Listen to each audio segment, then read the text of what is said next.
Welcome to the Life Illuminated podcast. I'm Maggie Kelly, your host. I'm glad to be with you again today. And today we have the honor of welcoming Amy Vetter to the show.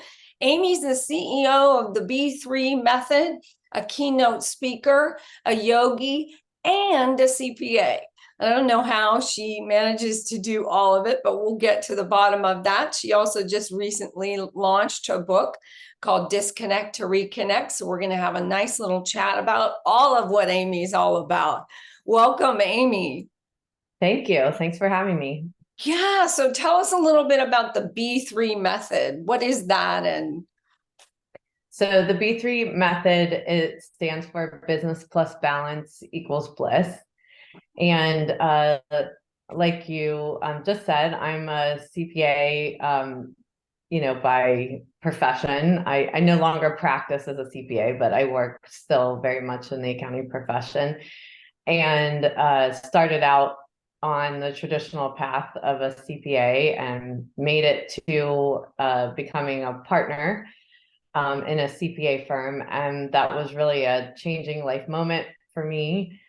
And I thought I was going to be really happy that day I became partner. And I ended up not being as happy as I thought I was going to be, which started leading me on this self journey.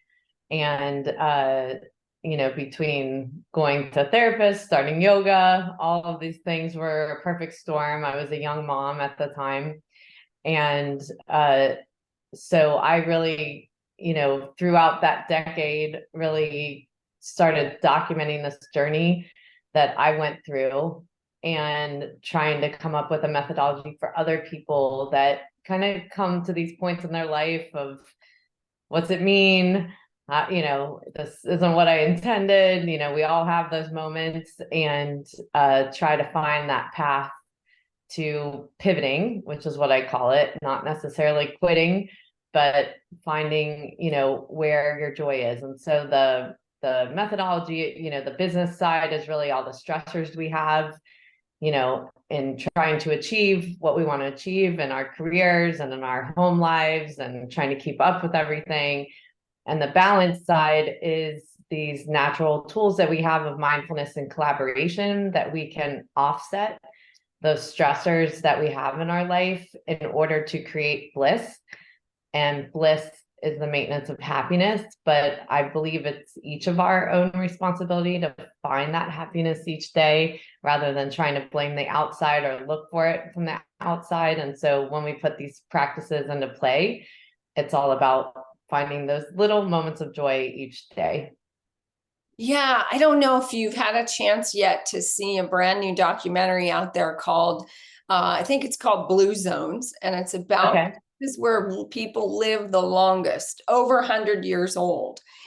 And there's 5 of them around the world. And Mm-hmm.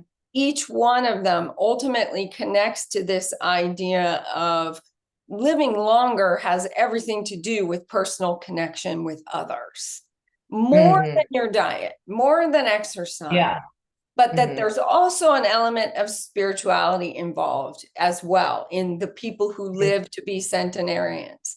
So I thought Mm-hmm. that was really fascinating. And your comment about, maintaining bliss, I love that, because a lot of us seem to think that we're, out there looking for happiness somewhere out there. And when I get it, I'll be happy for good. And Yeah. but like everything, nothing is permanent. So I Or love can you the idea control of it? maintaining bliss. That's great. Yeah. Yeah. Yeah. So tell us a little bit more about your book and the full title, because I only gave the top title, not the subtitle. Yeah. So Business Balance Bliss was the first book that I released, and it's about how the B3 method can transform your career and life. Uh, and when I wrote that book, and it gives a lot of actionable things that you can do in your daily life to practice different things to help make sure that you're showing up with the energy that you want. But I found I was getting asked the question a lot of times of, how'd you get there? What was your journey? And this book that I just launched was something that I actually had notes on for walking around with it for probably 12 years. It was really maybe the book I was going to write and didn't have the guts to in the beginning. So I really consider this the prequel to Business Balance Bliss, and it's called Disconnect to Connect. Tap into the power within you to create the life you desire. And it really is about the self journey we have to go on in order to create bliss. And so that's the hardest part, right? Of just being open, aware of yourself, observing, researching, and shifting. And so the book is very much about belief systems that we create, or that other people create for us, that we don't even necessarily know are not our beliefs. That we might be repeating things that have been told to us over time, whether that's generational, whether that's from people you've worked with, friends, whatever it is.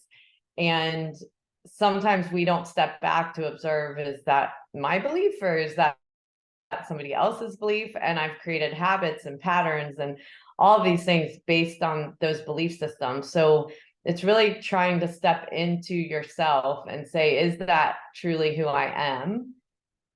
Maybe this part is, this part isn't. And then if it's not, what is my true belief? And how do I go about shifting the way I action, my own behavior with the people around me and for myself? And so we a lot of times have the self-fulfilling prophecy of justifying our behavior or interactions and things like that, as we go through life, and kind of blame, experiences on others instead of really trying to observe, what's our accountability in every situation and how could we shift that.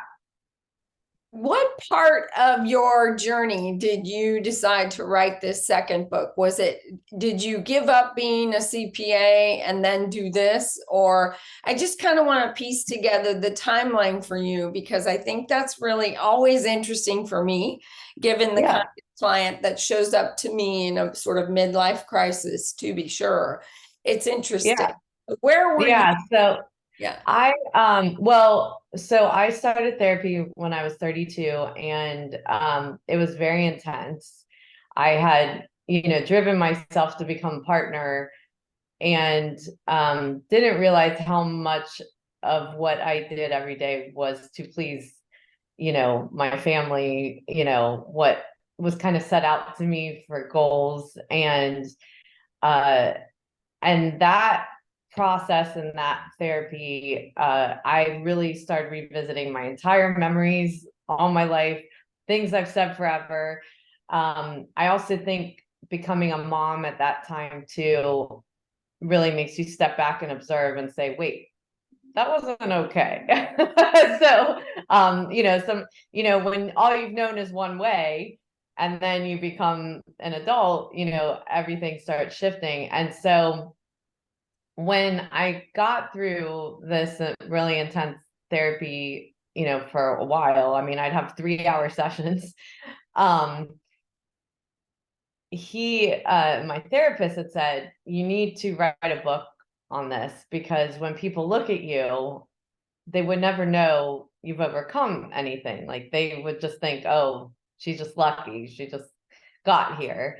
And there's so many of us that misinterpret people around us, right? Because we don't really get to know people at their genuine level.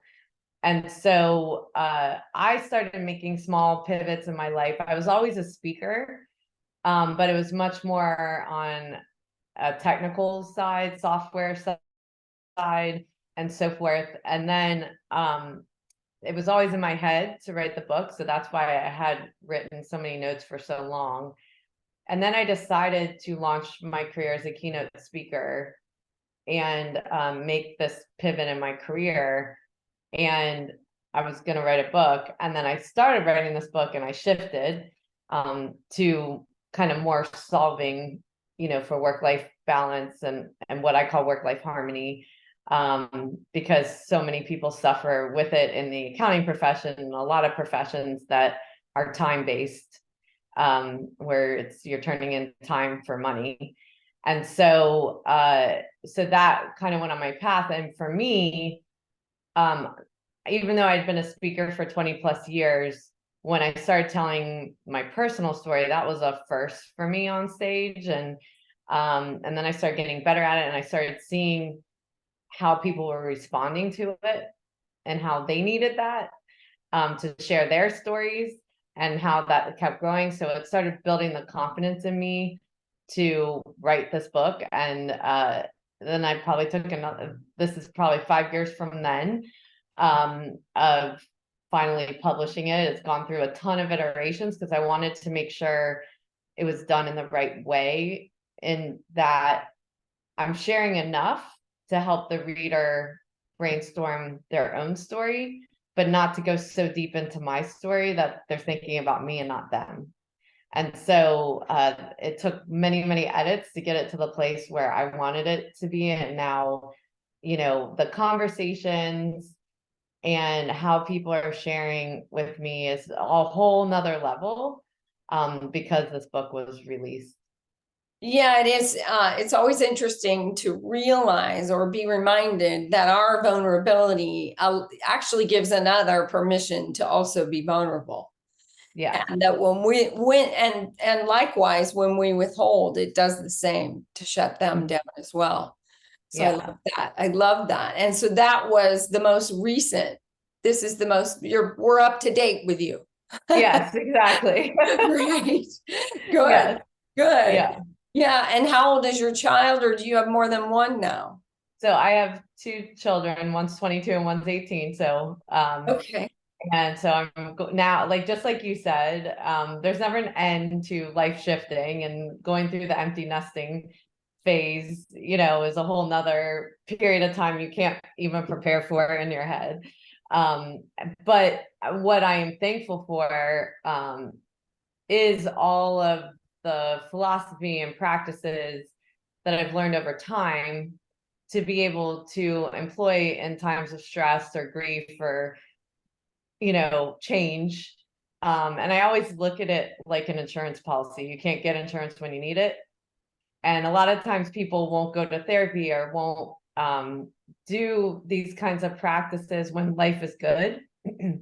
And I really believe in, it's important to make them as a practice, so that when you're in times of stress, your brain can flip into it. You're training your brain to know what to do. Exactly. And that's so true, because I'm a spiritual counselor and I teach meditation, and no one shows up here on a winning streak. Yes, And exactly. not many of us do when we're on any kind of path, let alone a spiritual one or spiritually inclined one. The misnomer is also that I will get somewhere, and Yeah, that's as far as I need to, quote unquote, get. I've somehow become enlightened, like some epiphany, and there's no more work to be done, which is more of a misnomer than yeah, anything else. And quite frankly, we don't want the work to be done, because what would be the point? yes.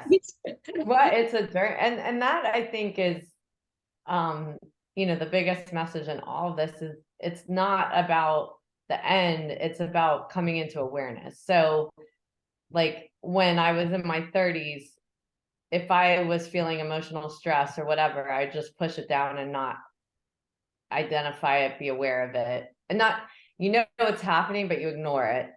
I'll just get past it, versus now it's like, I will allow it to happen. I'm more aware of it. And then I know I need to do certain things to offset that energy if I want to show up the way that I want to show up. And I think that's a really important point to boldface to the listener too, is that it's of course it's a never-ending journey, but also we don't want we want to also invite it.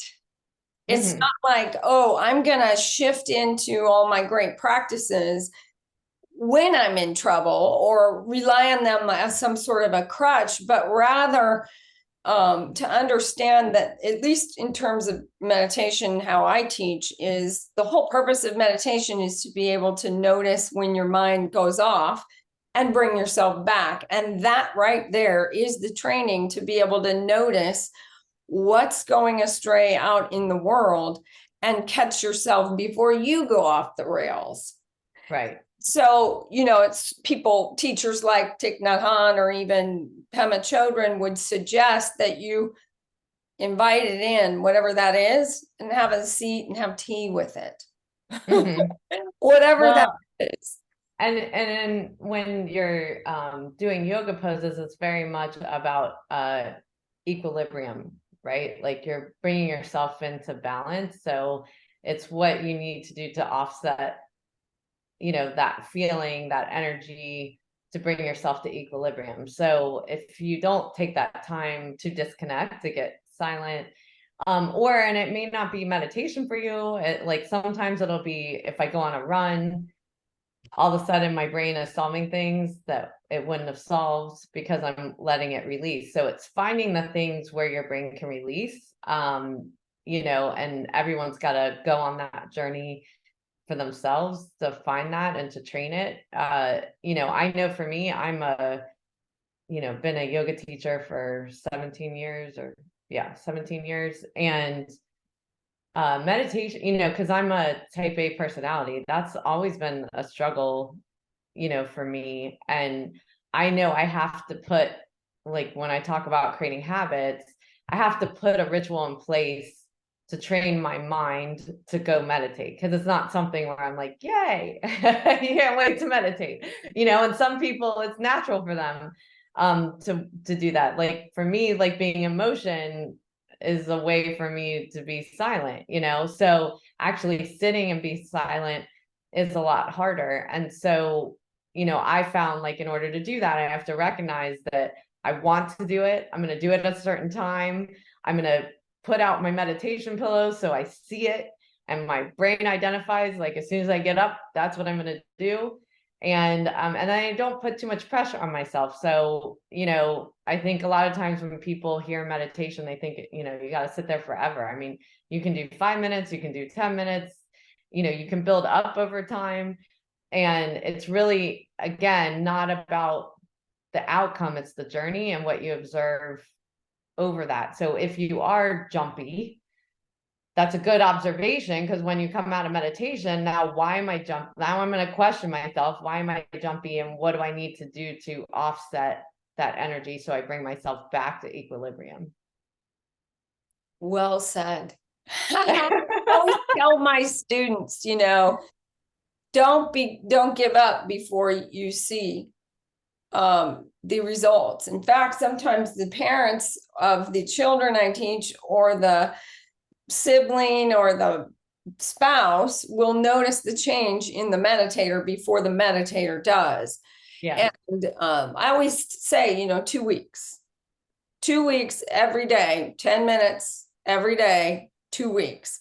And I can guarantee you that you will notice a shift. And it's not going to be, like an epiphany shift. It's going to be subtle, but it's going to be quite profound. And then you're going to get hooked. Like I've been meditating now for 15 years, twice a day, 30 minutes each. You do not want to know me if I stop meditating. Right, I can exactly. promise you that this is not the same person I was 15 years ago. Well, none of us are. But I mean, in terms of my hyperventilating through life and just, little kids and lots of stress and just, all of it. Yeah. Any Yeah. parent can relate to that. Yeah, Hyperventilating absolutely. through life, Yeah. and I think, again, as you have mentioned too, it really just takes an awareness of, hey, this way of being has expired. Yes. It's time for me to create something new and go from there. And understanding too that journey is not a picnic. A lot of people have this misperception that, oh, I'll just do X, Y, and Z and poof, all will be well, bliss. And then I'll have to maintain bliss and life will go on. It's fairy tale nonsense, fantasy. Life just doesn't occur like that.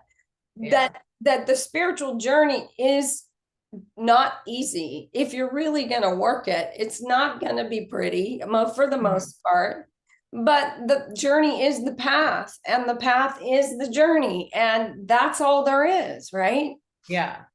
Well, and I think that's why people have fear of being silent or, getting still, because, what goes on in each person's mind all day long, no one can see. And we have lots of thoughts going through our head, and those thoughts color our perception, and then that colors our reality. And so everybody walks away from each situation with a different reality because we're not actually observing what's going on in our bodies. And so, a lot of times during the day, we're going from meeting to meeting to meeting. We're getting hyped up from one meeting to the next meeting to the next meeting. We're not giving ourselves moments to get still, get silent before we prepare for the next thing we're about to do. And so it just snowballs. And then we can leave a meeting thinking that person was really impossible, but not really thinking about, well, did I show up in the way that I intended to show up to that meeting, or to receive that person in that moment the way that they are? Or was I colored with all these stories of what people told me, or the last experience I had with that person? And so it's important, in our work days, and, and how we go through life, to take that accountability. That's why I call it maintaining bliss, because it is each of our responsibilities to really identify what those things are in our day, so that we can show up in the way that we intend, and someone walks away the way we want them to from any experience they have with us. Right, exactly, right. That is what I think a lot of us miss too, is understanding. It's funny because I have this thing on my wall written by Maya Angelou, and she says, I've learned that whenever I decide something with an open heart, I usually make the right decision. I've learned even when I have pains, I don't need to be one. I've learned that every day I should reach out and touch someone. People love a warm hug or just a friendly pat on the back. I've learned that I still have a lot to learn. And I've learned that people will forget what you said. People will forget what you did, but people will never forget the way you made them feel. And that is Maya Angelou, one of the greatest poets of all time. But that's it, right? How am I leaving this person who's had this interaction with me? Am I leaving them frustrated or upset, or, like, what the hell just happened there kind of feeling, Yeah. I think very seldom do we actually take stock or account or notice of who we're being in the world and how that affects everyone around us. Yeah. I think if we all step back and think how many people do I interact with in a daily basis? Well, you and I are interacting with probably more than the average people, but you're at least interacting with 10, if not more, every day, whether it's the grocery store clerk or, somebody you let pass you on the sidewalk or whatever it is. But think about your energy and how far your energy goes out into the universe. And all of those people you touch are feeling you, even if you never say a word. I mean, we all know what it's like to have somebody who's really pissed off walk through the door. Everyone can feel it. They don't need to say anything, right? Just the same as someone who's super joyful and happy is contagious as well. But yeah, I love that. To think about, how am I leaving you when we're done interacting? How are you left? I love that. So how can people find you, Amy? So you can, I have two websites, amyvetter.com with two T's. And that has kind of an overview of all the content I speak on, books. And I also have a podcast called Breaking Beliefs, and articles and blogs. And then we have a site called businessbalancebliss.com, where there are courses and webinars you can take on a lot of these topics. We really try to merge mindfulness and business, and and personal development as well, into everything that we do, because it's all interwoven in our day. Great. That's wonderful. So tell our viewers, last little question is, what does it look like to live a life illuminated? I think it's being okay with who you are. Being settled in the person that you are, feeling like, you're in service, you're giving back, you can see the value of the things that you create. You're not going to be perfect every day. So it's not about that judgment, but it's living a life that is based on who you are, not what other people want you to be. Love it. Love it. And with that, we will say thank you so much for joining us today on the Life Illuminated podcast. And we look forward to having you again. Thank you very much.